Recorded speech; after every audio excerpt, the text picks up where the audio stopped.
Howdy, and welcome to another episode of Adult Onset Horsemanship. I'm your host, Daniel Dolphin.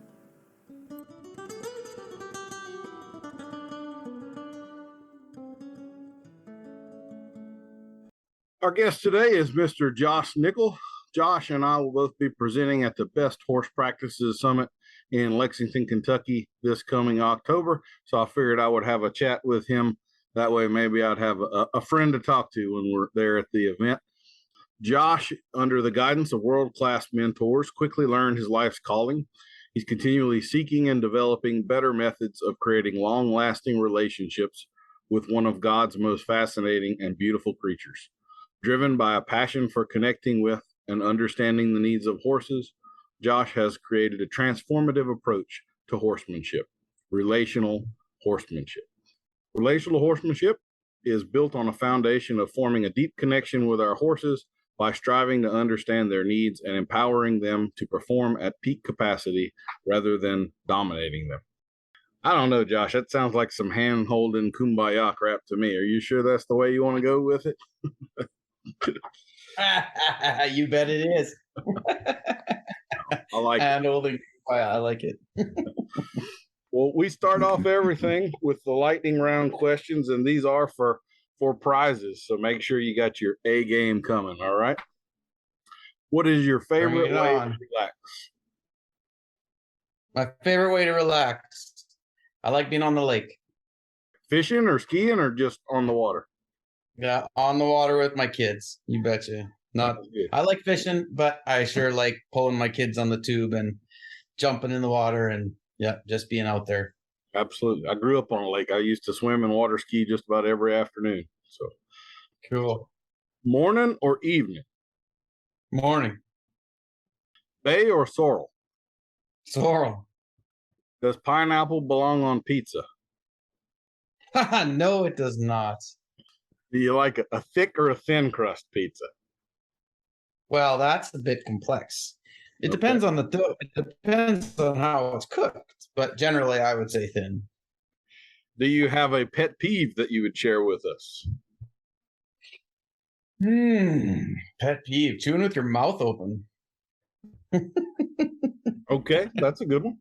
You're a dad of young kids, so I can understand how that'd be one of the things on your radar. Yeah. You have a favorite beverage?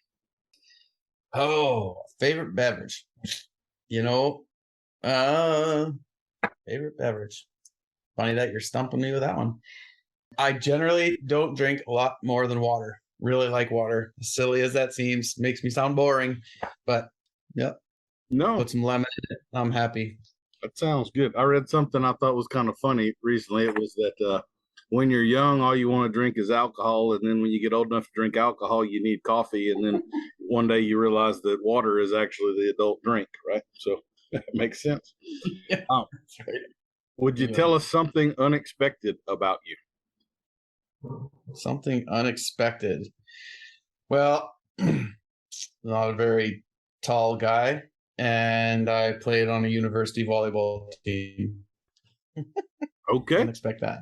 I was not expecting that. No. Yeah, there you go. I'm playing your game. That's perfect. Absolutely. If you could have any superpower, what superpower would you choose? That for myself, that's a deal. I had this sense of right away I said what I would like for everybody to have, but what is superpower? To grant people the opportunity to I gotta figure out how to say it. It's not easy to explain. That I could grant people to understand the insides and not judge the outsides. What now? I'm sorry, I didn't hear you quite. That I could grant people the ability to see the insides and not judge the outsides. Oh, okay. All right. I got you. That makes sense. Yeah. We all have our biases that we carry around and our particular lenses that we view the world through, no doubt about it. Thoughts or feelings?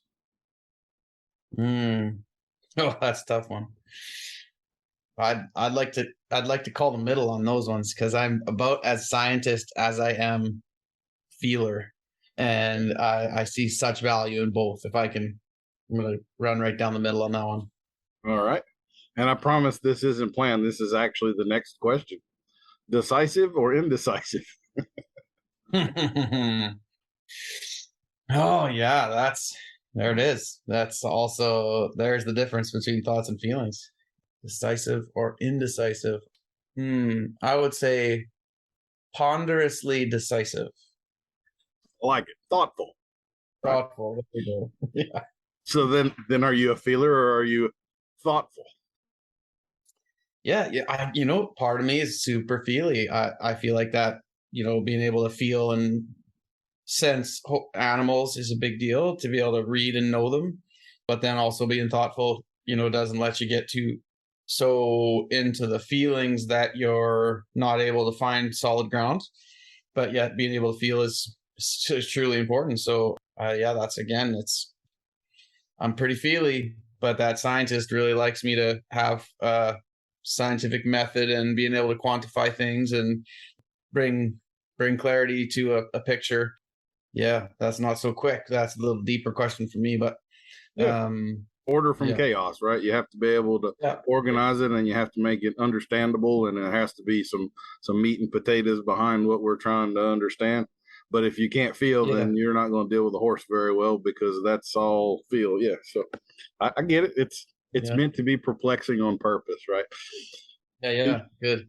Do you have a favorite piece of tack or horse related tool?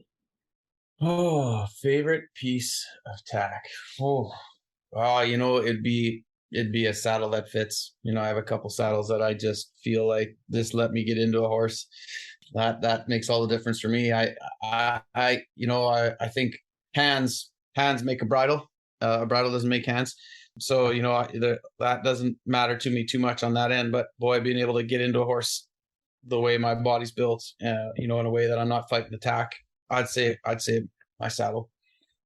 Do you have like a particular saddle that just, is your favorite? Like, I don't mean a generic piece, but like this old weight or that dressage saddle or whatever, that's just like, that's your baby. Yeah, I've been building saddles, not myself personally, but with a fellow by the name of Andy Knight. He lives in BC, and we've been playing and shifting and building different rigs. And the latest one that we put together is, it's absolutely my favorite. If I can get in on that, I'll always use it unless it doesn't fit a horse. But that's the one I just feel like I never feel at a loss in it, and I love that feeling. Okay, I'll just pause here. We'll talk about saddles for a minute. So, what seat style is that? What kind of tree is it? Like a Wade or something else, or what? It's kind of a modified slick fork, so it's built off a Wade, and we've Andy's so great because we sit and visit and talk, and I find, I guess it comes with any territory, but people are, you run into folks that are either real closed-minded on what they're doing, or you come up against, real students. And I love visiting with students of the horse. And I feel like Andy's that way with building saddles. He's always excited to hear from guys that are spending lots of time in them. So him and I have really good talks, and then we adjust. And this saddle, it's kind of the closest to, I don't want to say a dressage seat, but a seat that gets you pretty straight, that you can actually ride hours in. And that was always a struggle I've found, is that, a lot of times seat guys want to get saddles sit in your back far enough that you can ride a lot of hours in them, but you're always getting put back into an uncentered balance point. So it's been an interesting challenge. So we've been playing a lot with the seat, and I feel like now I can just tip back and ride a long time in it, but get right up where I want to be and be in a nice balance point, and feel like I'm in a strong position. So it's a modified Wade as a slick fork, and I really like those rigs. I find one of the things that I've never understood about saddles is that you could take a typical 16-inch saddle, and your average NBA player could adjust those stirrups to get nice and comfortable, but somebody that's 5'6" doesn't have a chance of touching them. And then freedom of movement in the legs is they always seem to want to use real heavy leather and stuff, and you're fighting the saddle to cue properly rather than, I almost want them to feel like an English saddle where you just have two little straps and you can move your legs any way you want, like a duck if you feel like it, and nothing's ever fighting you or binding you down, So that's a trick for sure. Yeah, you bet. Do you have? Yeah, I like to feel like. Sorry, I was just saying I like to feel like there's a certain range where there's a real liberty of movement and then a stability after that. So if you get into a spot, it'll move real free in this certain range, and then after that it's not gonna flop and leave you, so to speak. Like it'll want to be in a certain spot. Anyways, that's just another piece of how we built the inseam on the rig, and so that it has a certain area where it will move super free, and then after that it'll actually stop for you. Tells you maybe your leg shouldn't be venturing that far out. Exactly. Do you have a favorite book or movie? Oh man, favorite book. It's funny. I like reading. I like books. I would say that, Kinship with All Life was one right at the beginning that kind of set the tone for looking at things a little different. I sure like that one. Favorite movie? I don't know if I have a favorite. I like movies that inspire deeper thought and connect you to something else that might be going on. Yeah. Okay. I'll stick with that as my favorite book. Oh, that's good enough. I have found through that question, I'm building myself a nice little book list of books I haven't heard of to go check out. Yeah, right. That's a good one. I'll bet. Hey. Yeah. Do you have a guilty pleasure? Guilty pleasure. You got to crack open a Mountain Dew at 10:15 every morning, or anything like that? Or No, not much of a pop guy. I would say, guilty pleasure. Like a gin and tonic every once in a while. Oh yeah. All right, I'm right there with you on that. Yep. So since you mentioned that, your fellow countryman Ryan Reynolds, his aviation gin, have you tried that stuff out? I like it a bunch. No, I have not. I didn't even know you had that going on. Yep. It's some good stuff. It really is. I like it. I like it quite a bit. I've probably gone through 4 or 5 bottles of it since discovering it. Really? Okay. Well, good to know. Do you have a favorite dinosaur or deep sea creature? I don't think I do. Man, you got 2 young sons. I mean, you gotta be all up on the dinosaur end of things, right? Come on. My youngest is 10 now, and he just recently moved out of dinosaurs. So yeah, he knew them all, and we play with them. But yeah, I don't think I ever had a favorite. And have you ever had a UFO encounter?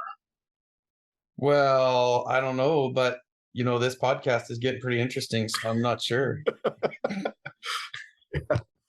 All right, well, cool. Or what about, are y'all far enough up to see the northern lights or anything like that?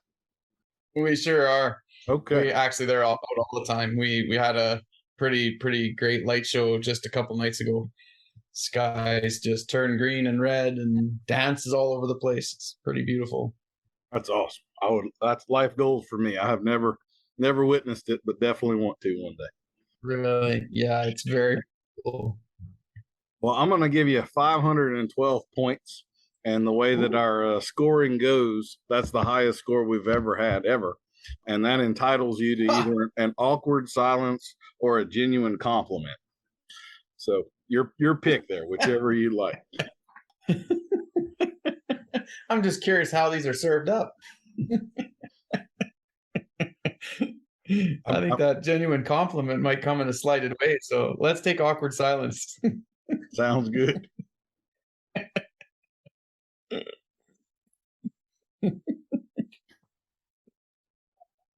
All right, that ought to be enough. You're my third person to pick awkward silence, and I love it every time. Really? That's my favorite one. So that's what that list of questions. We got to isolate the weird people, and that way we could band together. So it all makes sense. There you go. Well, Find your people. Josh, why don't you give us kind of the 30,000 foot view of what Josh Nichol horsemanship or relational horsemanship is all about? What's your mission statement and goal?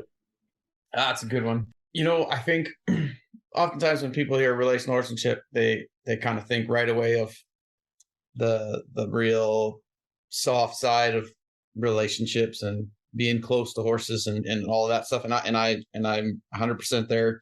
But what I think about relational horsemanship, I think of what it means to be in relationship with. And being in relationship could be with, what does it mean to be in relationship with the muscles of a horse, with a bit, with a saddle, with space, with the energy of a horse, with a horse's mind. And I love to think of it that way because it starts taking away opinion necessarily, because when you're in relationship with, you've built connection with, you understand a thing, and then you're working with that understanding. So it's not really a matter of taking a stand on a way of doing it. It's about being in a relationship. So in relationship, you have to listen to each other and you have to understand each other, and the horse has to understand you, and you have to understand the horse, and you have to be able to get with each other. So the idea of relational horsemanship is first off, in its definition, is understanding what that means. And then secondly, I prioritize two elements. And the first is, in relationship, there has to be a clear understanding of what a horse needs. And our first step, because the horses didn't come and knock on my door and ask me to go do this stuff that we do, my job is to be able to take care of their needs. So I look to establish that first. And I look at whatever you might call leadership, as much as it's a pretty washed out word now. Generally, it's me being able to set the tone for my horse to be able to feel safe, and that I can take care of their needs and they would feel safe with me. And that sets the tone. So if there's struggles for the horse, if there's what you might call behavioral issues, it generally means there's an unmet need. So instead of looking at the horse like they're misbehaving, you try to figure out what the heck's going on and how you can better meet the horse's need. And then there's the empowerment side, which is then being able to take that relationship and be able to go do stuff. So can I get out there and meet the horse's need and live an adventurous life? For a lot of things we do, we're hardly in the arena long. We're there to do the things we need to get done and to build certain things, but then we're building skills to be able to go out and do jobs. So the empowerment side is then being able to test and grow and kind of push our boundaries and live an expansive life instead of a small one. And then the third part of the element is, what does it mean to understand the athleticism of a horse so that the horse might use their body right? They might, their muscles, bones, and ligaments would all be used in a way that honors what it means to be in relationship with their body, and develop the horse's athletic side so that we're not just confining them into positions that we desire, but we're understanding what it means to get them to utilize themselves in the best way. So it's being in relationship with the leadership side means to understand that, the empowerment side, and then the athletic side. And then when you get all of those rounded out, you have a pretty cool relationship that's pretty full, which develops relationships, deeper connections, excuse me. And then for folks too, what does it mean to be in relationships with each other? And then how do you figure out what's going on in yourself? And sometimes those things are going to be adding value, and other times we need to make some changes. So trying to live a balanced form of being able to see through the horse, sometimes what's going on for the horse, but sometimes see through the horse ourselves, and that we let the horse help us develop deeper relationships for ourselves. So kind of use that word a lot, but it seems to be the reason that it's taken form that way, because it really is about understanding, having a relationship with yourself, and then understanding the heartbeat of that for horses. I like it. I'm gonna throw this out there because you're reminding me a lot of this. The theme kind of keeps coming up to it. If this is not a term you want to get deep into, we can just move on. If it's something you want to discuss a little bit, that's fine. But it sounds to me like you're kind of touching a lot on polyvagal nerve theory. Is that a fair assessment, or is that something you're consciously working on, or just so happens y'all are similar? Yeah, I don't know too much about it. I know that's a common conversation. I kind of understand generally the idea of it. It's not something I'm on purpose trying to connect with, but I think the challenge for me with any of the conversation is I talk a lot about red, yellow, and green lights, and with what we do. So we're cowboying and we're using our horses or working with our horses and doing jobs, and you end up living in that yellow light quite a bit. And this threshold term has kind of gotten, I feel like, I don't know how to say this in a way where I can honor what I mean and not sound like I'm cutting corners for anything, but I feel like horses need to be mentored through how to handle the challenges of life. And generally they would believe that they didn't want to. So, if you push or challenge somebody or something, generally we would want to back off, but we need to be mentored in a way where we can trust and learn how to be pushed and how to handle things. So there's certain parts of us that are not going to necessarily stay perfectly calm, but that doesn't necessarily mean you're pushed into fight or flight or you're tipped off the edge. So the conversation for me can sometimes be not so black and white. It's not that all of a sudden the horse is lost their ability to regulate. So I like to think about yellow space, not just red and green, if that makes sense. Yeah. So no, I like that. Some differences there for me, because I feel like we all need to learn how to handle our yellow light to grow. Sure. Outside of the comfort zone. I find that commonly there are some trainers that seem to be in full-on avoidance mode a lot of times when they run into problems. They kind of, we're just going to do a little circle here and pretend like he didn't refuse that jump or whatever, and we're just going to move on. And to me, they train useless horses. That's one I can never depend on. And I think what you're saying about mentor and all is right on. I've always viewed training a horse kind of like a parent-child relationship, where there are times when they need to crawl in your lap and get a hug, and there's times when you need to say, nope, you got to handle this. We're gonna do this now. You're not gonna back off. We got to hold your feet to the fire a little bit. So I love it. Yep. Yellow light. Well, and it's always the balance of the camp of wanting to back off would focus on people holding a horse to the fire in a way that deregulated or dysregulated the horse. So they held him in a place where the horse got scared. And then we would, the one camp would say, no, those horses need to figure that out. And they would let him get scared and they'd put him in there. And then this camp would look at that and say, oh, no, the horse can't learn now because the brain's off.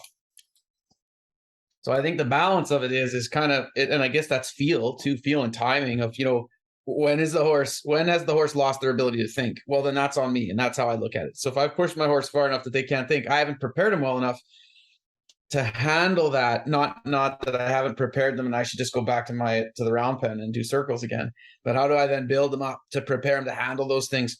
But be willing to back off if I need to. So if my horse gets to that spot, that's on me. But if my horse isn't growing, that's also on me. Yep. I'm not holding them in there, long enough to process and think through that. Because in the end, so I think about this for my friends. I don't have many friends. Like people that I look to. But the ones that do, they've kind of been to war and back. They know what it takes to stand in and be there for you if you need, and handle it when it's not easy. But if everything has to stay just right for the horse to be okay, well, that's not the horse I'm picking when I'm in trouble, because they're generally going to leave you. So anyways, it's kind of it's a more challenging conversation, because the common theme of the world today is really about trying to keep everything quiet. And I differentiate quiet and peace, because just because things are quiet doesn't mean there's peace within. Peace comes with the ability to process life in a way that allows you to deepen your roots. Quiet just means that you're not getting pushed. But some of the most damaged horses out there are quiet. It doesn't mean that they're good. It means they're quiet, right? That's right. So until they're not quiet. Right. Why don't you tell us a little bit about your background? So we're talking a little bit about work and cows and stuff like that. From the videos and things that I have seen of you, though, you seem to have a pretty I would say you lean even more toward dressage than anything else, classical type dressage. So why don't you tell us how that mix came about and what kind of Mm-hmm. weird amalgamation of all of that you've turned into? Yeah, you betcha. We kind of talked about in those quick questions there that I'm logical and feely. It's a funny combination because generally I would say people are more extreme on one edge.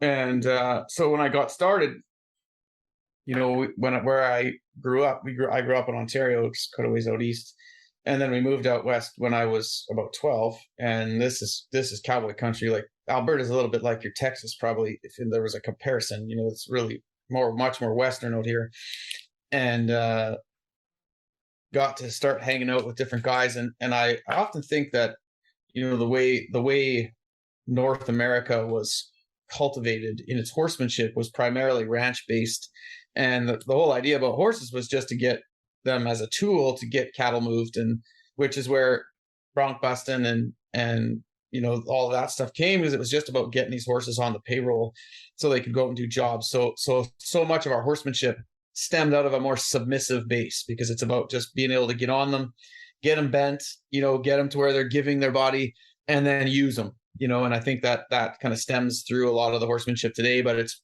so really about speed. And for myself personally, that kind of got involved in a lot of that as I got started, but it just didn't feel right to me. And that was where that feeler part of me just wasn't feeling okay, that there was parts that the horses were just kind of giving up or quitting or inside themselves not okay, but doing their job. And so that just got me hunting. And that feeling part of me was just, when it wasn't satisfied, I would struggle to just kind of do it anyways. I was raised to be not to necessarily just give in to whatever the popular opinion was. It's, a free thinking mind was encouraged. So I think that really served me. And that just got me hunting. And then soon you start finding people that you're inspired by and ride with. So I was pretty lucky enough that in my mid-teens, I got to ride with Harry Whitney for about 3 years. Through a 3-year period, I rode with him for about a year. And that's at a really neat base of just perspective and philosophy around horses, and traveled in back to his horse trailer and just got on as many horses as I could. And he handled me through my flailing teenage years and overconfident, bold, whatever kid that just wanted to crawl on anything I could. That was just so formidable for me. And then that started to grow, and ended up training on my own, and then feeling limitations, and just really feeling like there was, it kind of came to me quite, in that time, that there's these people focusing on how a horse moves, and there's also people focusing on how a horse feels. And so it seems like there was kind of two big pillars there. So then hunting heavily, with those two pillars of, just trying to figure that out about getting a horse to a place where they were okay. But then realizing when you're trying to get them to move, if you're using a submissive approach in how they move, then you're actually hyperflexing or overbending, or, that you're not honoring the body. So then that got me feeling, trying to feel the body of the horses being asked to do weird things that I would never put my body in. We would never do that to a human, but we're doing it to a horse. And it's because those kind of contradictions just really, really got me going. So then started, I would say I'm a high achiever.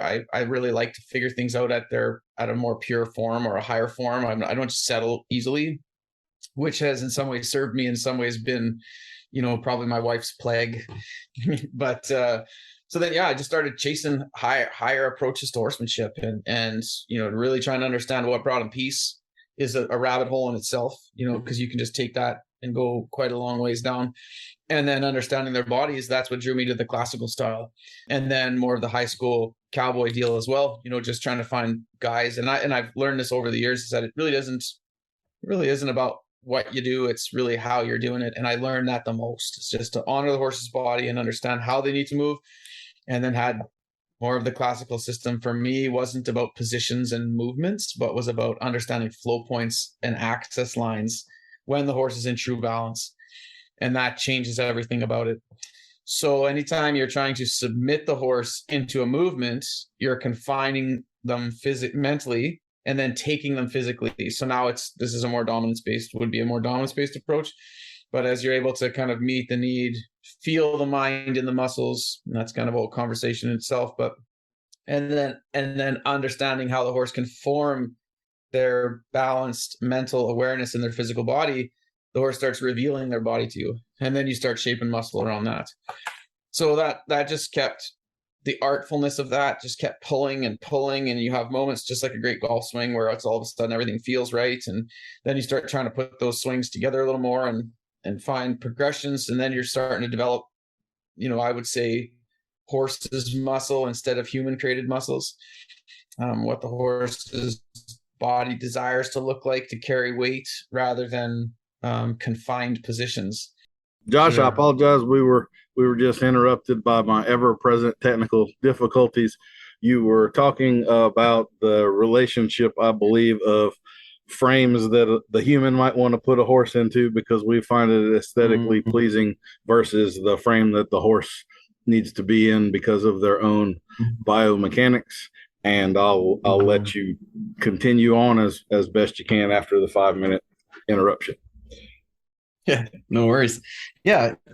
Just kind of getting in on this idea of, we kind of started that piece with talking about making or dominating the mind of, or the body of a horse, trying to make them do what we wanted. And a lot of that comes with overflexions and really being able to make the body do things, disengage in the hindquarters, over focus on some of these elements. And it really gets you to where that horse is going to do what you say all the time because you're taking their body from them. But again, that can leave this feeling of wanting in the mind of a horse where there's this, there's a real sense that you're diminishing the mental elements of a horse to get what you want from them physically. And again, I like to believe that there's this way in life that kind of all things seem to follow. There's a flow, and that it's on some level you would believe that it should be right by a human and right by a horse, right by a dog, right by you. You wouldn't necessarily kind of act a certain way with a certain creature, but then feel it's okay over here. So, just being able, so generally what I say is if you're taking the body to try to get the mind, you're forcing you're forcing the body to get the mind. Generally, you're going to have to put the body into a containment because the mind would be trying to get out. So by honoring the mind and learning what the horse needs, then they generally provide themselves. And this is where I really did a lot of fun work. I do certain work in the round pen or loose and work towards the liberty work, because then the horse kind of brings their body to the table. They kind of present themselves, and then slowly you start shaping what's given instead of trying to confine. And what I found in the process of that was that all of a sudden the horses were moving in certain ways. There were certain things they weren't doing. They were wanting to be in certain ways as they started to move, as they started to demonstrate where their positions were. And then you can start shaping that. And that's where some of the classical movements came in, because there wasn't really a lot of confinement necessarily with some of in the art of classical dressage. I see that it's just a funny thing how the world goes now, is that everything can be done with different mind frames. And you have some people who do things with ways, they can take classical dressage, but they're doing it with a real dominant approach, and you can take the heart of that and it changes because of the way you're doing it. And you can also then take somebody, and I watch this all the time because my kids compete in rodeo, and for some people that's oh, how could you ever do that? Well, but if you take the right mentality, your horses can be real happy and enjoy the speed events. That's not so it isn't really about the thing, it's the way you go about it. So that in itself really inspired the heartbeat behind how I work towards getting my horses' minds, but also understanding their body. And that drew me to the art of classical dressage, which is kind of what got me into that. When you hear and you can see it in my tones and in my teaching, because the idea is I always talk about self-carriage before collection, because I think collection is one of those pieces that can get muddy too, where we're trying to kind of put the horse into what you might call a frame, but the horse really hasn't shown you where their balance points are yet. They haven't shown you where they want to move, where's their neutral. When they start to use themselves, what do they do? And you need to kind of shape that and use that. And then, you're mentoring their body into higher postures, not necessarily making it happen. And then I look at collection as, putting muscle around self-carriage. You're not necessarily putting them into a frame, because a frame is an entirely separate conversation. but building muscle around self-carriage, of mentoring the horse into positions that they're carrying themselves and developing that more and more is a process. It's not about making the horse do a thing. So anytime you're touching on that whole making piece, really forcing your hand on something, generally we're getting away from the knowledge of the mind and the body, and we're just imposing ourselves upon them in too much of a dominant way. Again, the conversation gets slightly muddy when we talk about yellow light, because there has to be clarity developed in that. Goes back to what we talked about earlier, is that if the horse's mind, if the horse becomes scared, that's on us. And if the horse's world is small, that's on us. So it's about being able to develop a philosophy that allows a horse to understand how to be challenged and to actually be okay with being challenged, to kind of see the success and the feelings of being challenged and succeeding. And I feel that's for us too. When we're pushed a little bit, when a mentor knows how to push us and then we succeed, oh man, you start feeling pretty powerful. There's no greater feeling for me than to feel that happen to my horses. When the world starts to come apart and they start feeling powerful instead of weak, man, I want to give that to everything. Absolutely. Well, you might be the guy that we've been looking for. I've studied dressage a fair bit myself, enough where I understand what they're talking about. But for the life of me, the more I listen to them, I'm just sitting there pondering, why on earth are they describing this way? It's like they're trying to make it impossible to understand, but you seem to have a pretty good blend of bringing it in there and make it a little more rational and approachable. And I think it definitely needs that. One of my pet peeves, of course, is behind the vertical. And that's one of those things. When I look at, there are actually a decent number of clips of Nuno Oliveira on YouTube, and you can see him riding in one hand, smoking a cigar, and the horse is relaxed doing a piaffe, and the reins are not, the horse doesn't look like a coiled spring ready to explode and jump over the little 8-inch fence at any moment. And that's what it's supposed to be. And a lot of these people, there is no comfort or relaxation in that horse whatsoever. And I wonder how you can be around horses your whole life and miss that. But apparently it's doable. So. Yeah. It's a funny thing. And I think that's where that whole, dominance element comes in, is when the horse is supposed to do what you say and the horse is supposed to listen, and that's a perspective you have. It's not about us understanding what they need. It's about them doing what they're told. And I call it emotional horsemanship or reactive horsemanship, when we impose our negative emotional interpretations upon the horse's behavior, and that justifies emotional pressure. So I can then be an outlet. My pressure my emotions can outlet themselves through pressure justifiably. It's like, it's really, really becomes really bad. And we've all seen it. But now the confinement and the dominance actually feels very justified because of my interpretation. And I feel like that's where that sways. And when you take a different interpretation combined with a different knowledge of the body, it produces an entirely different look. And that's the beautiful piece. I found myself a lot of times spending that with my students, is trying to, first off, transform perspective, because without aligned perspective, our conversation is already over. Because if we're not looking through a similar lens, then it's very challenging to have a conversation about process or purpose, because we're on different planets, so to speak. Because a lot of times when people are doing that, they feel 100% justified that that's exactly what you should do, because that horse shouldn't be able to get away with that, and they need to listen, and therefore it's okay for me to use this bit and to use this confinement.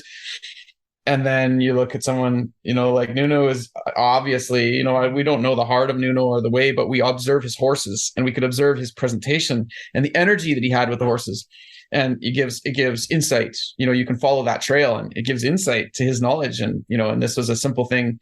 It's complex, but simple. But, in a dominance-based approach, the neck forms the picture of collection.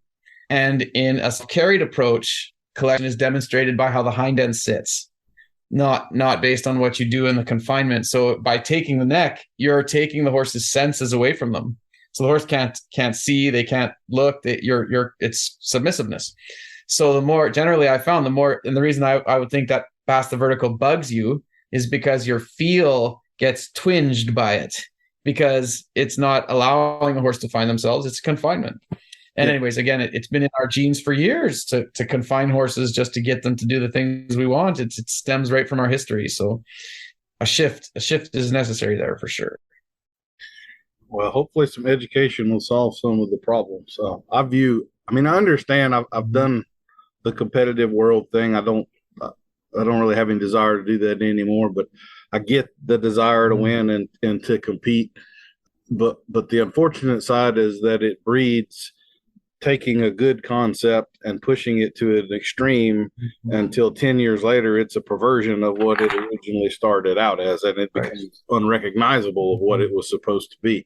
And then, like you say, people have these kind of blinders on and they feel totally justified. And 10 years later, it gets pushed even further. And you're just sitting there going, what are we doing here, y'all? I mean, yeah. I really like that. So you touched on collection a little bit right there, and I would say that is one of those areas where, in my experience at least, there isn't common ground as to what that is. Or at least I feel I often see people chasing something that I wouldn't call collection at all. So you were talking about the hind end. One of the definitions I have heard is that collection is lowering the three main joints of the hind leg. And that's fairly simple. It's fairly straightforward. It is quantitative, so that's not as objective a measure as something else might be. But I wish we spent more time talking about that. I see tons of horses that are running around flexed at the pole, but they're not collected at all. They're all on the forehand. And again, you're kind of, you see how nice and collected it is? No, I don't. I don't think he's collected at all. What are you really aiming at there? So would you like to talk a little bit more about collection and self-carriage? I like what you said there about muscle built around self-carriage. That would be something. I have some pretty strong feelings on self-carriage. And again, I would say that most of the time when I see it attempting to be demonstrated, I don't think it's actually what is being demonstrated, kind of like collection. But what would be your thoughts there? Well, it all comes down to interpretation, and that's half of the conversation, right? So you can, if self-carriage is being defined by pressured lightness, which means, because there's a conversation of self-carriage where we're just saying the horse is not pushing on the reins. Well, there's a good chance that horse just knows if they push on the bit, they're going to get a mouthful of bit. So they've got their chin tucked, so they're not pushing. And we call that self-carriage because the reins are light, but the horse is rounding their neck. Well, that's a different definition of self-carriage. And I say that's based on pressured lightness.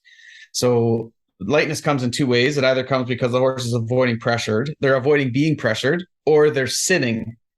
So those are, so it really comes down to being able to say, that. So I really like doing this with people when we're having these conversations. Is it's like, okay, so explain to me what that term means to you, and then I'll explain what it means to me, and then we might in the end decide that we have different beliefs or different definitions, and we want to go about it differently. But it's challenging when, it's like, well, you think that's right and I think this is right. Well, I think the change comes within being able to actually mine out the conversation of definitions. So this, the classical piece too, this rocker points and balance are just critical to me to understand. So everything has rocker points and balance points. So as humans, we have these points where if we get into a rocker point, like the rocker point would be where, you take the old broomstick on your finger and you can find the center point of it. And the rocker point is where if you change it from that center point, it's going to go one way or the other. Well, a horse has that laterally and longitudinally. So if the horse's head is at their rocker points, if they go just a little bit up, they're going to lean back. If they go just a little bit down, they're going to go forward. If they go too high up, they're going to tighten their back. If they go too far down, they're going to tighten their back as well, because now they're compensating. It's no different than you and I. If we lean a little bit, no problems. But if we lean a little too far, something has to compensate. So in the work, the first initial key is that self-carriage. The basic balance point of self-carriage is when you're at the center rocker points, laterally and longitudinally. So the horse isn't falling left and right, and they're not falling forward and back. And you can find where they want to be. So that's their neutral balance point. From there, you need to be able to feel release and throughness. And so that's the relaxation of the top line. And this has incurred, as you said earlier, a lot of good concepts get taken too far, where you have horses releasing their back, but now they're dragging their nose on the ground for very long periods of time. Well, now the horse is getting to where if the head goes down, but the head goes down too far, now you've taken a really good concept of relaxation and taken it into a four-handed posture. So you want the back to release, but you also want to be considering their balance in the process. So there are certain things that, and I also say that everything has a pro and a con. So nothing is like all good. Everything has a pro and a con. Mm-hmm. So you could take a horse's head up and it's going to be awesome for a couple seconds. But if you leave it there, all of a sudden their back's tight. You take their head down and it's relaxation, and that's great. And now all of a sudden it's four-handedness because you left it there. So for me, this whole idea of leadership is that I look at the horse's top line as their relational, or their defensive line, excuse me. So the top line is more of the horse's defensive line. When the horse gets worried, they get tight and they take their body for their own defense. And then they fall into four-handed postures and they kick their sacrum forward and their back legs kick out. So if the horse's mind, and that's why I say the horse's mind is the gateway to the body, because only when the top line is relaxed through understanding the release of the mind and how that forms through the body, then the back relaxes. But again, if the head gets too low now you're in that four-handed position. So then the body has to start compensating again. And generally the way the body compensates is that it tightens the back and pulls the sacrum forward, which kicks the back legs out. Now it's impossible to have any articulation of the back legs. So this is where the subtle movements start coming in. And I talk about feeling the throughness of a horse through the top line, but then also through the lateral line of feeling the shoulder articulate the pole and the pole activate the inside hind leg. And I do this through balance. So if you just take a horse and you're walking with them and you just gently move the shoulder slightly to one side, the head is going to come to the other side because the horse is always going to seek equilibrium. And I'm never talking about pushing them so far that they're out of balance, but just shifts. So as the shoulder moves a tiny bit, the head moves a tiny bit, and then the pole can rotate. And as the pole rotates, the inside hind leg can step. And now you're starting to feel the throughness that can start developing self-carriage. So we need to be able to feel how the body honors itself. If you want the head to do a thing to connect to the hindquarters, or the shoulder to do a thing, you have to be able to match them up in fluid balance points. So I spend a lot of time with that. And that principle actually develops the knowledge of movements as you move to anything lateral. So shoulder in, turn on the forehand, leg yield, the simple movements and the complex movements. But everything stems off of retaining the throughness, not just putting the horse in that position, because a horse can go into the position of shoulder in and still be tight through their top line and kicking their hindquarters out, not necessarily coming through. So being able to feel the top line let go, but then also understand how the shoulders can be in relationship with the pole and the pole in relationship with the hindquarters. Now you have a throughness with a relaxation, and now you're developing a mental self-carriage demonstrated through the body, if that makes sense. Mm-hmm. And that's when you start seeing the suspension of the hind legs. So now the hind legs start tracking up. But the only way those hind legs can track up, and I believe this to be actually a spiritual thing, and as much as I get into that spiritual piece, it's like, you don't get to have the body without earning the mind. And it's really interesting that the way the horse's body was built is the only way they can really use themselves is if you're taking care of how they feel. Because if the horse is feeling, taken or defensive, they lock their body out from your availability. But as soon as they start to feel safe, they start to feel, they understand how to deal with things. They provide their body, but now their body can actually articulate in the correct way. So it's like, there's just no way possible. And that came to me years ago, which I just was so thankful for. Anytime you're trying to force the body to do a thing, you're taking what you weren't given, and the collection can't ever come, which is then when there's a fork in the road right there. Okay, I'm not getting the thing I want, and people end up making a decision based on how they're going to handle it. And if you're going to speech, but if you observe that at that moment when your horse is not doing the thing that you're going to start taking and making, that develops an entirely different look. And I feel like that's the road. There's a million tributaries off of that line. And a lot of it comes with watching people doing certain things. And then the other one, really turns you into, and I actually feel a lot of people can become, I call it relationally debilitated. And I'm seeing it a lot right now in the world, is that people desire relationships so much and they don't want the horse to be dysregulated or to see a problem. So every time that happens, they don't know what to do. So they back away because they know they don't want to do the thing that makes the horse scared. But so I call it relational debilitation. And that's the risk of turning left. But the risk of going right is a more dominance based. So for there, you have to swallow your feelings and you just have to force. Doesn't matter how the horse feels, you just feel justified to make. But on the other side, you're honoring the horse. The horse is no longer nervous or scared, but you can feel debilitated because you can't push any buttons. You can't make them upset, or and it comes so there's a pro and a con on each side. I'm learning.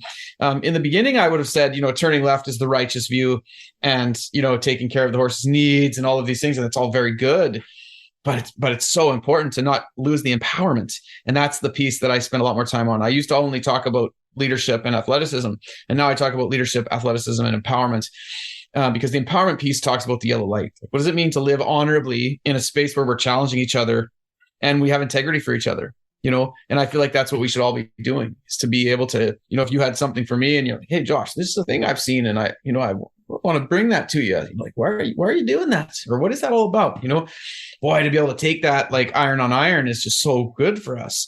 But when we can't be pushed, or we can't handle anything, it really makes our world small because we're not able to grow. So yep, that's a little deviation from where I was heading, but that is kind of a, that's an important piece to the puzzle.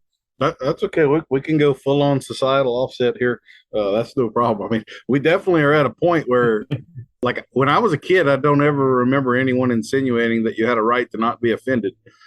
If you can't risk offending somebody, then how can you have any kind of meaningful conversation whatsoever? I'm a big fan of your country's Jordan Peterson. Yeah. I think you should have to spend about 3 years of high school listening to him and his lectures. But one of the things that your talk of the top line and all brought to my mind, I'm predominantly known as a colt starter. It's not all I am, but that's kind of what I've gotten pigeonholed as for the most part. Sure. One of the things I love about starting colts is that they're very literal.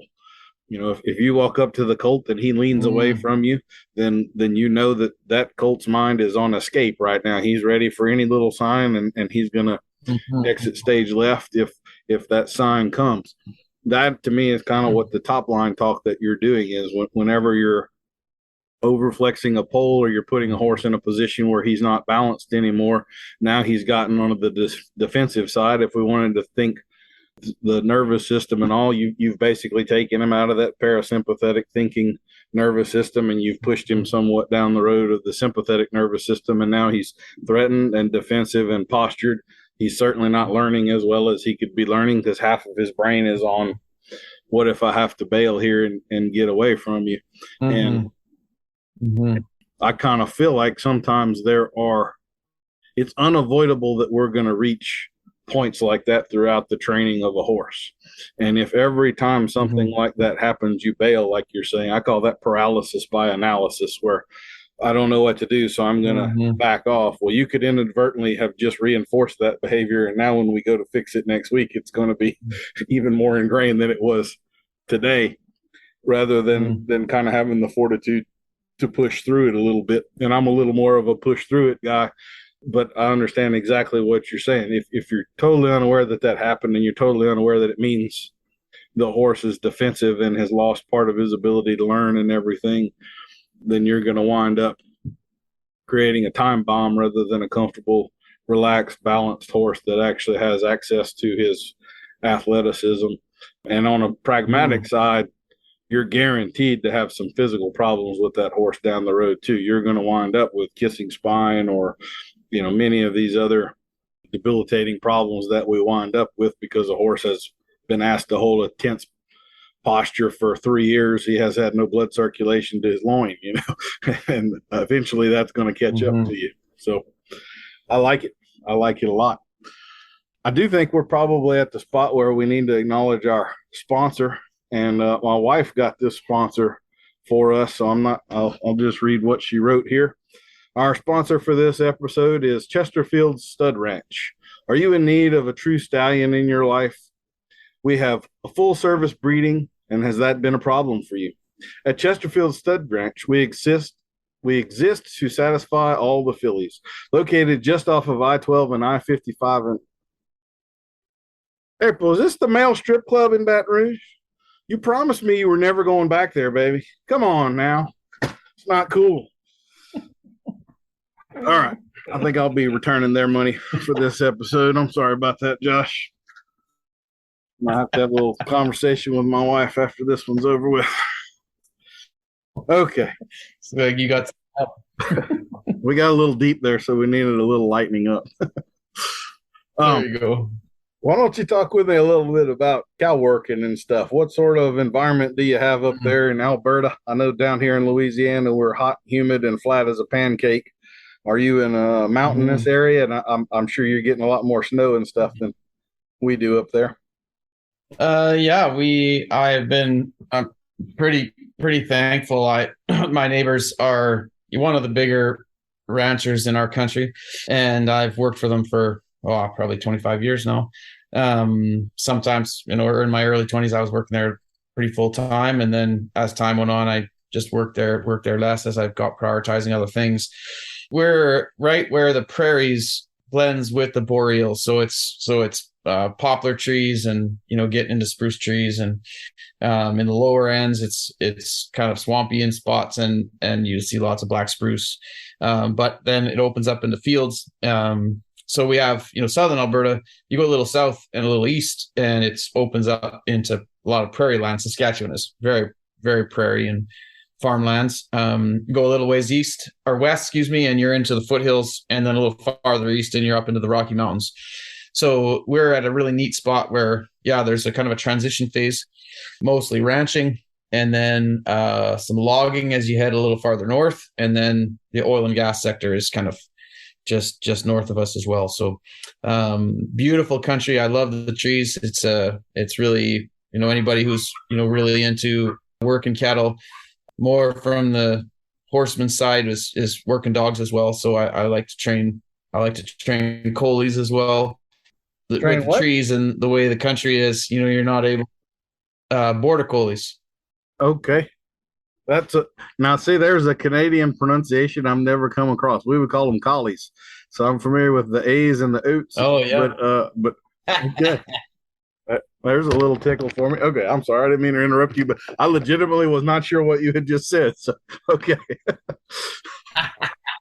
No worries. I think that's fun.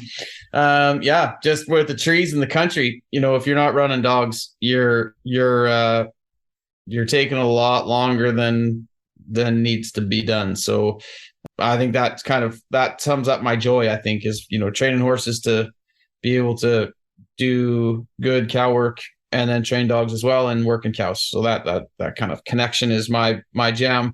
And then kind of got into helping folks as I started teaching clinics and, training horses and teaching clinics, and that kind of took off on its own. But my own passion is that kind of three-part deal: horses, cattle, and dogs. I know exactly what you're talking about. That, and one fellow on a good horse with a couple of good dogs can get a whole lot done. Yeah, I was pretty blessed to ride with some pretty good horsemen at an earlier age. In my early 20s, I worked at a ranch with two guys that they had 3 dogs each, and they pretty much ran the whole ranch. And so when I started, I had my horses, but I didn't have any dogs. So I got started with those boys, and boy, that was just a huge blessing, because they were some of the best hands around, and I didn't even know it at that point. Well, why don't you tell us a little bit about some of your offerings for your customers right now? I know you do some video conferencing stuff, and you've got some programs that are kind of set up on a weekly basis, as well as your clinics and all. So why don't you lay the gamut out for us? Sure.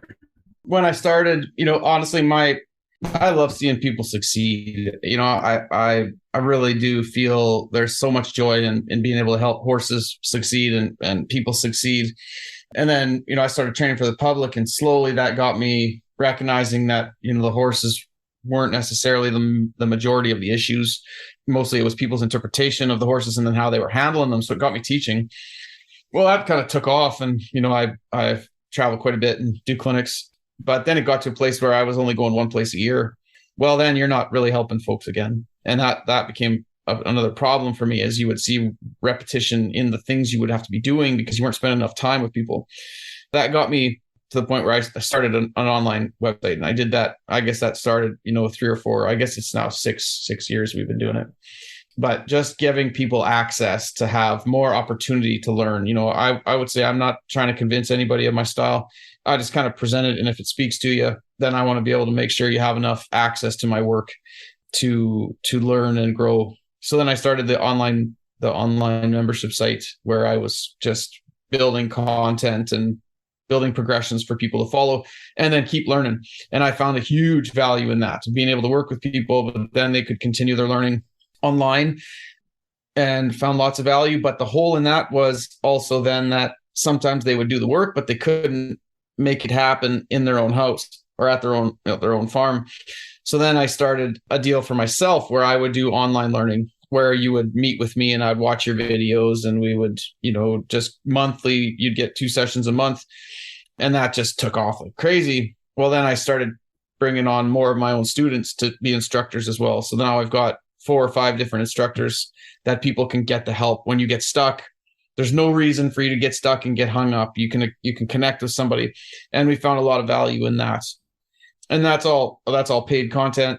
But then we also wanted to build up the YouTube channel so people had free access. I didn't want people to feel like if you want anything, you gotta pay for it. So we also wanted to be able to build that. So some of the demos and stuff I've done, and then just different expos we've been to, we've put a lot of that content on YouTube so people can access that. I generally encourage people to go there first, because I really don't like it when people make a purchase and they don't really like what they purchased. So I'd prefer people to be able to go through all my YouTube content and I absolutely love it, and then jump on the membership if you're pretty sure you want to dial in.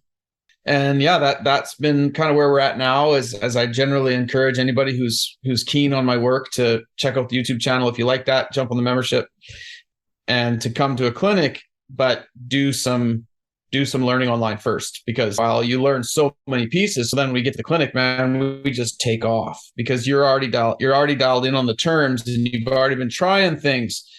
But if people just come to a clinic cold, we spend the first 3 days just understanding each other's terminology and trying to work through some of the kinks. And so that's been a real fun thing for me to watch people grow. And that's kind of the way we've been working at doing it.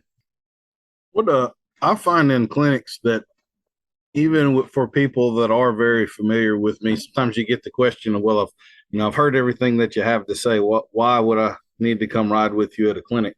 What I find very commonly is that what the real benefit is that we get to watch their horse and diagnose the real problem, because a lot of times what they think is going on and they've been working on for 6 months isn't really what's going on.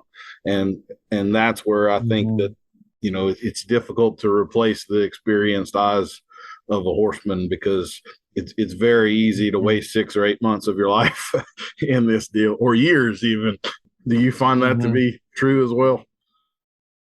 Oh, 100%. I think for all of us, shoot, I just love it when I have people that I respect in the industry that are flying through my country, because I want their eyes on my horses, because I'm married to myself. I can't see. It's common to me. It's used to me. I'm used to it. So the things I'm doing wrong, I feel that it's wrong, but I can't see it because I'm not getting somebody's eyes on me. So I just think the idea of having eyes on us is a horseman's tool. That's like a tool in your kit, is that we all need to have someone else's eyes on us, someone we respect, and we should have it as common as possible, because the longer we go without it, the more we just get kind of pigeonholed in our own stuff. So I look at that as just a skill, and a lot of people struggle with that, but they struggle with the vulnerability of that. And I get that, but really, when you really want to grow, man, you want to put yourself in those vulnerable positions as often as possible, because other thing is that's what you're asking your horse to do all the time. And I look at that, it's like we want to ask our horses to be vulnerable and do what they're, not be scared and do these things. But shoot, we won't put ourselves out there very often. And, we live a pretty closed little bubble, and, not necessarily opening ourselves up to other people's opinions and what that feels like. So anyways, I kind of look at that 2 ways. I think that's a tool. That's a tool that we need to keep open to. And on the other side, it's also us creating a different frequency in our energy. And that's a little bit of a thing for me is, you can talk to some people and right away if they're open and, accessible, a kind of person, or if they're shut off and closed. And it's not really by their words, it's by their feelings.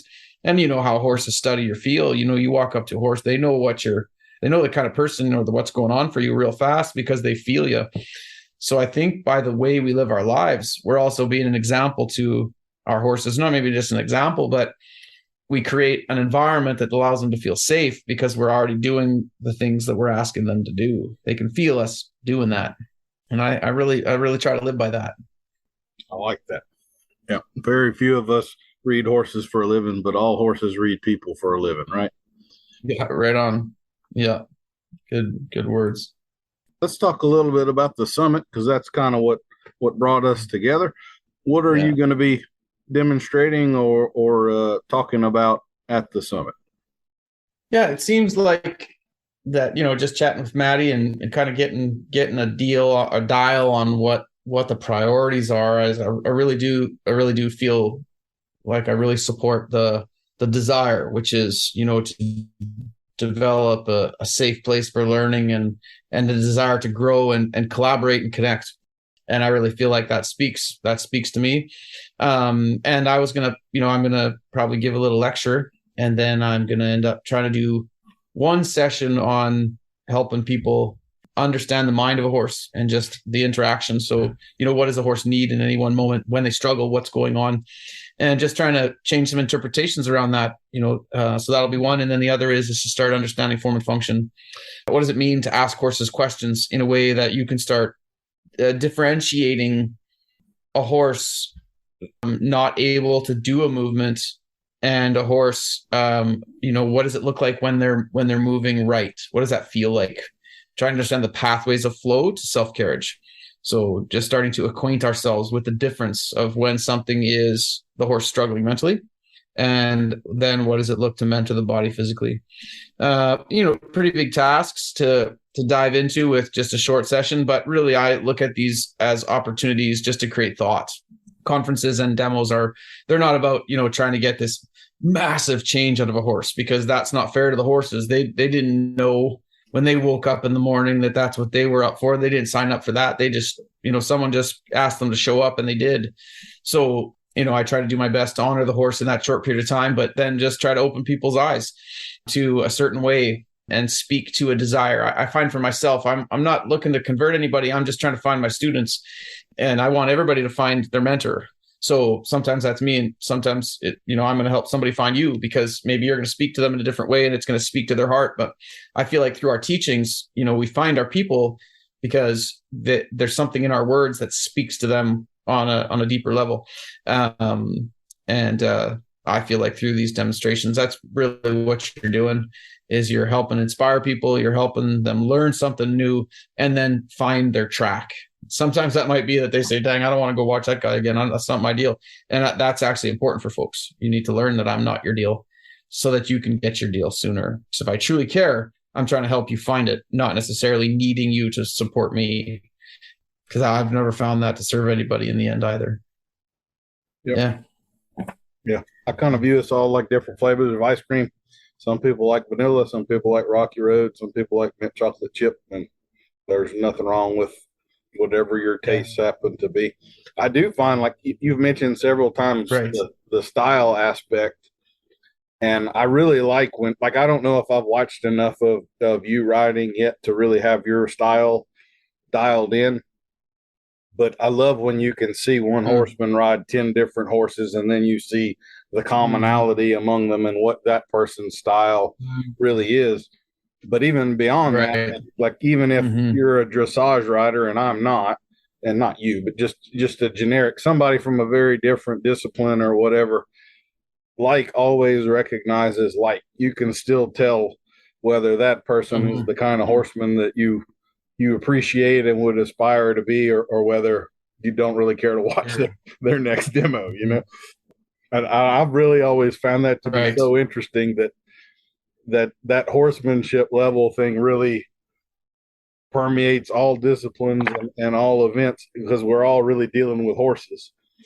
Yeah. Which brings me to a question I'll ask you. I had this asked of me not long ago, but I thought it was a really good question. One of the benefits that we get as we get to travel around and work with horses is that we probably see more breeds, kind of more of a cross section of the horses out there than most people do, where most, you may be a Western pleasure horse trainer and you're going to train only stock horses and generally only from these bloodlines. And so what's out there in the world may not be something you're familiar with. So what are some of the experiences that you've had with some of these different breeds? How different do you find horses to be, or maybe even mules, or is there a pretty broad spectrum in your opinion, or what?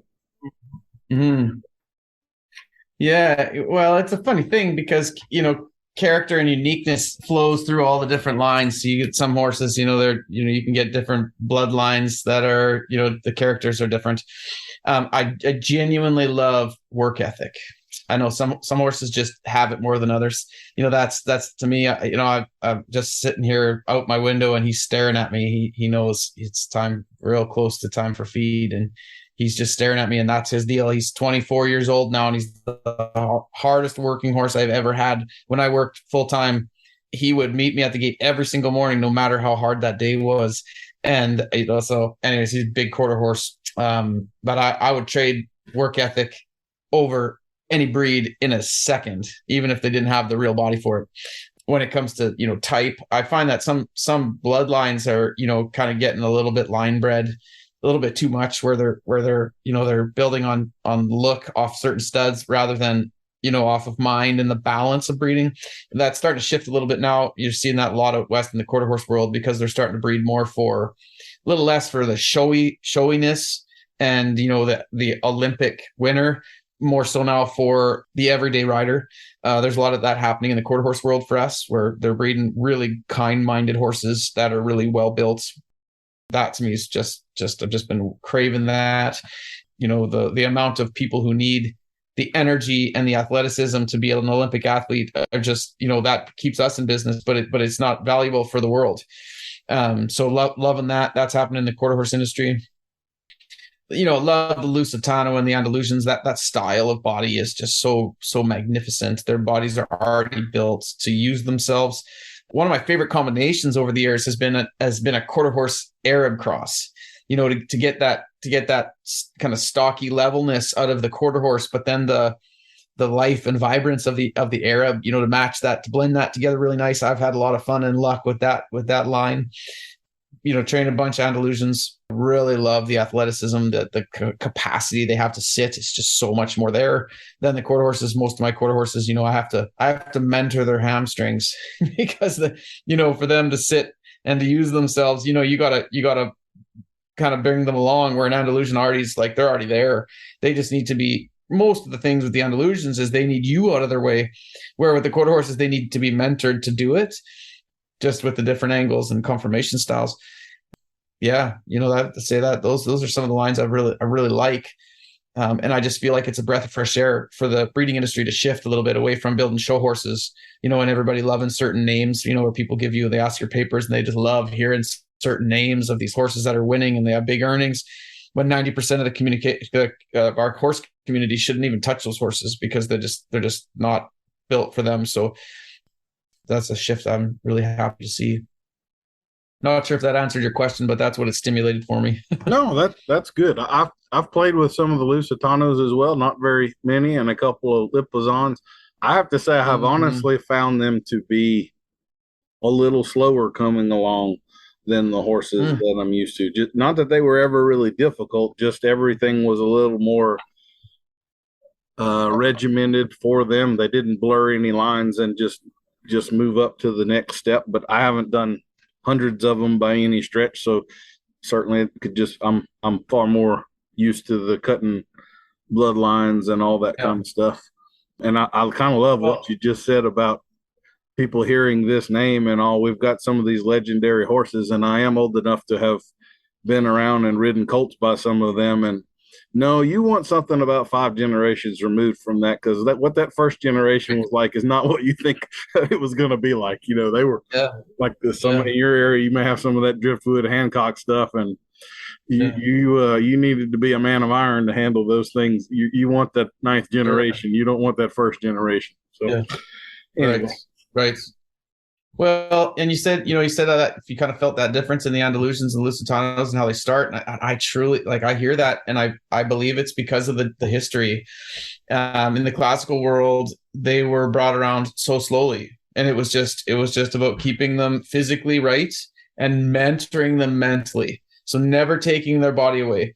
And where the quarter horse breed has been bred to be able to get it done fast. Like, we the cold starting challenges, are a thing. And what do you see in those challenges? You see quarter horses. They're primarily quarter horse lines because the quarter horses have been bred to start quick. They've been bred to be able to come along fast, and because the line has been bred to sell 2-year-olds, and that promotes more of the industry. So they've got to be able to get it fast, to come around quickly, to be able to do the work quick, so then anything that's not coming like that is going to get cut out of the breeding. And where the Andalusians shoot in the history of that school system, those horses aren't even getting started till they're 5, and they're being mentored very slowly. They're keeping all the life and just slowly bringing the body along until they develop. But that history, I think, is really what retains the clarity you're speaking of when you feel that difference. I think it's because of where they come from and the history of their purpose. I had a conversation that I didn't intend for it to be an argument, but it kind of got that way. But it was with a dressage guy, and it was basically, I had asked him the simple question of, they tend to wait a very long time in training before they ever back a horse up. Whereas with me and the cutting horses, I mean, we're backing up big time and right from the beginning. And I have found so much use in that it really builds the hind end of the horse. And I find it pretty cool. You just mentioned about mentoring the hamstrings. I think that's kind of what it is. We all through all that backing, we physically develop that hind end where those horses really can squat and can sit down there and hold, which takes a tremendous amount of strength from a horse to be able to hit that stop and squat and hang there waiting on that cow to move. But I have to say, I have noticed as you ride some of these warm blood type breeds, they will hit that collection stride pretty early on without you really having to work for it, even though you might have had to work for some other things. And I think that confirmation and all, that's why the English world devalues the tool of backing a horse, in my belief, is because their horses are just built in such a way that they don't have to build that part of them up. We have to work on it a lot more than they do. Thus, we've found a tool that they don't really require. But anyway, I just thought interesting. I agree. Yeah. And I also feel like there's generally certain things the Western world is okay with, and there's certain things that the dressage world is not okay with. And sometimes there's trade-offs. If it's done right, you don't see any difference. But a lot of times what happens is, like a lot of these, horses are, when we're backing them, early, they can get overbent and they can be doing things that the dressage world might think that shouldn't, we shouldn't be seeing that at this stage. So it's like, sometimes it's situational. It shouldn't be happening, but it's happening maybe in the majority. And most of the time we make judgments on majority negatives. So if a person's going to be backing a horse early, well, one person over here that doesn't like that, it's because they've seen the problem often enough to say you shouldn't do that. Yeah. Well, the way I look at it is generally I've come to this now is that everything we look at, you need to look at the pro and the con. And that's the quickest way to stop an argument is it's like, shoot, you know what? You are talking about your pro, but you're also focusing on my con. So let me share with you, and I agree with you on my con because you're right. And if I'm not careful, I'm going to blend myself into that con. And here's my pro. Okay, and then that's your pro, and hey, there's your con. And now we're both on page where you can see my pro and con, we can see your pro and con, and I've learned from your pro, and you know what? I have made judgments about your con because I've seen people doing that. And you know what? That's maybe on me, and I've learned something. And I hope you've learned from me on, here's what we were intending, and here's what can go wrong. It's amazing. I have fun with this actually, is to diffuse conflict based on pro-con observations. And it's because most of the time we can only conflict because we're both right. I'm focusing on my pro, you're focusing on my con. I'm focusing on your con, you're focusing on your pro. We're both right the whole time. So there's no winner.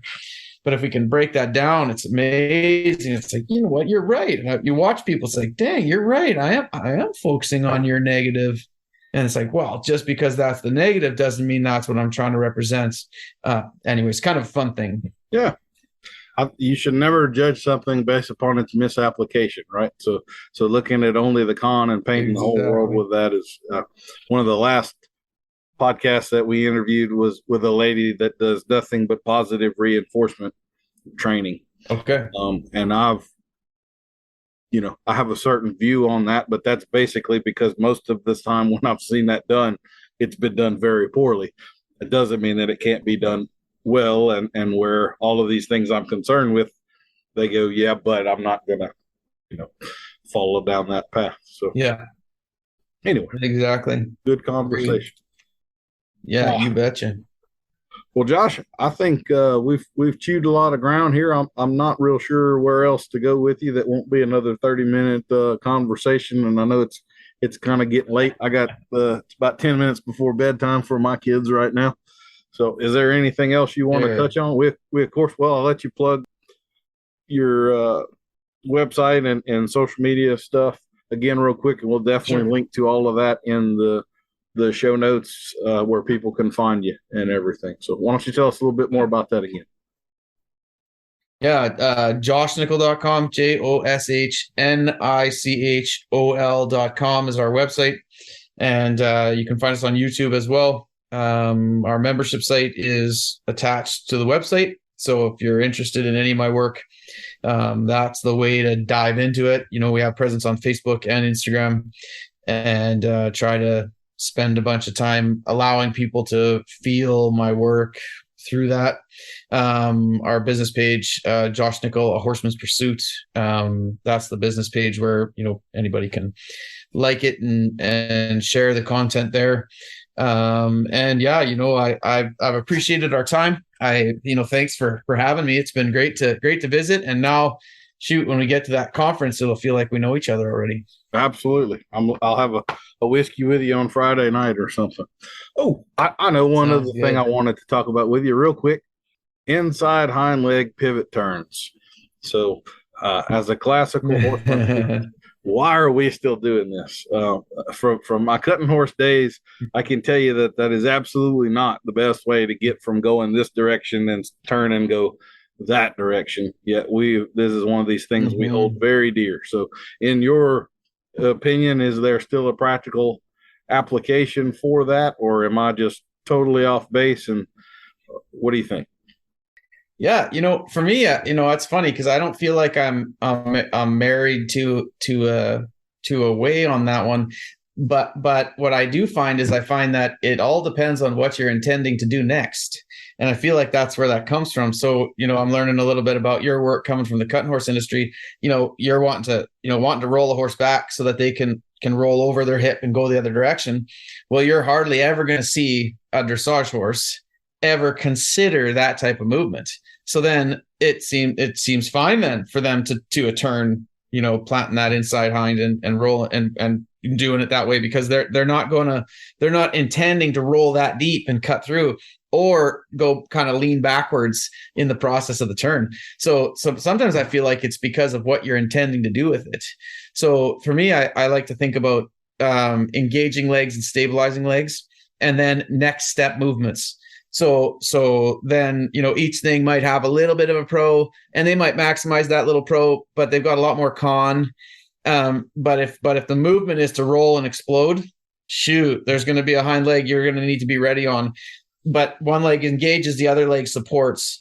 And then, for myself, I play with developing the inside hind, developing the outside hind. So I'm stabilizing the horse to balance and straightness. And then I get my horses to a place pretty quick where each horse is going to kind of favor something through that turn, and they're going to want to sit a certain way. And I'm going to try to, outside of it being some major counter resistance, that would be the extreme of this conversation. Each horse is going to set up a little different, but generally, if you're trying to roll a horse through, they're going to want to sit a certain way. And if you're always moving forward, which is what the dressage world will always talk about, you've talked about backing. Well, the dressage world, that's like a sin initially, because the horse needs to be forward. And I think that's where the That's the knife's edge right there, is because they're thinking about it from an entirely different motive or application. They're never thinking about, like, for generally speaking, and I know some dressage riders are going to get upset with me when I say this. Generally speaking, in dressage, you're doing a 10 meter circle. When you ever get down to the pirouettes, you're turning really tight, but you're always forward, always forward. Well, from the cow horse side, we need a horse to roll back and turn like pretty quick, or you're not functioning any use. So I think that's the heartbeat of it. I think that's the heartbeat of the conversation is that the intended application changes what they believe is necessary. So for me in the process, I look at that inside hind as an engaging and an outside hind leg as a stabilizing. So both those legs need to be able to be really close to each other. The forward movement allows for the horse to kind of be engaging and pushing up and over, which is classically sound. It just starts to get muddy when we start looking for higher activations of self-carriage. If you're intending to coil, load, and snap, it starts to bring on a different, because it's almost like you're contradicting conversations then, if that makes sense. Yeah. I think we just need to bring back dueling. And if we had two dressage riders who had to, attack each other with swords, and all of a sudden turning around and getting back over there was important, then they'd figure it all out. But because this is one of my primary actual issues with the turn. If let's say we're going to go down here and we're going to stop and we're going to turn left, and we wanted to then depart on the left lead, you cannot do that with an inside hind leg pivot turn smoothly because the hind feet are set up incorrectly. So at minimum, the horse has to take one step and then can depart. And that one step is a killer. Yeah. Whereas if they turn on the outside hind leg and draw the inside hind back, they are primed and ready to take the first step right into the lead, and boom, there you go. Which is, I guess it's an efficiency thing, but that whole forward through a turn is one of those. It's like fingernails on a chalkboard for me to watch horses do that. Right. Anyway, that's my pet peeve. Well, and I think I hear you, and I feel like again, it's one of those things for me where when if the horse is coming forward and they're activating coming forward and is at all overflexing the neck or bracing their back, it's impossible. And what a horse is doing by, when they're sitting in the field, because again, when you're talking about a horse sitting back and, coming through that, the back up into the turn, you're waiting on a feel. Well, they could also look at somebody backing their horse and saying, well, that horse is kicking their hindquarters out. And, but there's a feel to those things. And I recognize that because I watch the classical work, the dressage and classical work, it's pretty similar. But the heartbeat behind the classical system is different because generally most of the classical masters aren't showing. They generally don't care to show. They're just exhibiting. They do exhibitions where they're just showing the work. So they're not trying to kind of package things up. But man, if you get that horse where they don't sit back and they're not using their back legs, they're not bending their back legs, it just wrecks anything. Yep. Well. All right. Well, man, I have enjoyed the talk with you very much. I am looking forward to meeting you and having a whiskey with you or whatever when we get to the summit. And like I say, we'll put out this podcast right before the summit, and hopefully the world just eats it up. So thank you again, man. Good deal. Well, thank you for having me. Absolutely. I've enjoyed it. I hope it wasn't too wacky or anything for you, but I feel like we got into some pretty high level talking there. Most of the time people are less willing to do that than you were. So kudos to you for it, man. I'm certainly looking forward to meeting you face to face. You betcha. Well, thanks a lot. Yes, sir. Have a good evening. Bye-bye. Bye. We'll see you next week for another episode of Adult Onset Horsemanship. I've been your host, Daniel Dolphin.